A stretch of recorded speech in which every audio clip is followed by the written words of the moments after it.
কি ফিলিস্তিন নামটা শুনে এড়িয়ে যাচ্ছেন? যান, এড়িয়ে যান। কেননা ফিলিস্তিন তো আর আমাদের বাংলাদেশ না। কোনো সমস্যা নেই, এড়িয়ে যান। কিন্তু একটা কথা মনে রাখবেন, সেই কাল কিয়ামতের দিন যখন আল্লাহ আপনাকে প্রশ্ন করবে, তখন কি করবেন?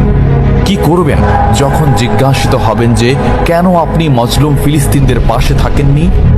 জানি উত্তর দিতে পারবেন না, কারণ আপনার নিজেরই জানা নেই এর উত্তর কি হবে।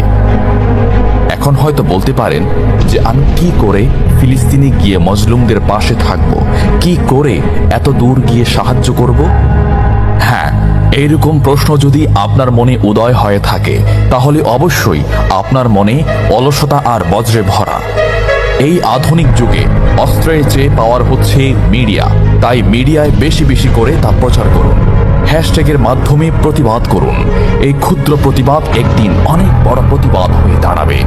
বিজয় একদিন ইসলামেরই হবে ইনশাআল্লাহ। এটা আমার কথা নয়, এটা এই মহাবিশ্বের প্রভুর কথা। একটা কথা মনে রাখবেন, ক্ষুদ্র ক্ষুদ্র বালিকণা, বিন্দু বিন্দু জল গড়ে তুলে পাহাড় পর্বত, সাগর অতল।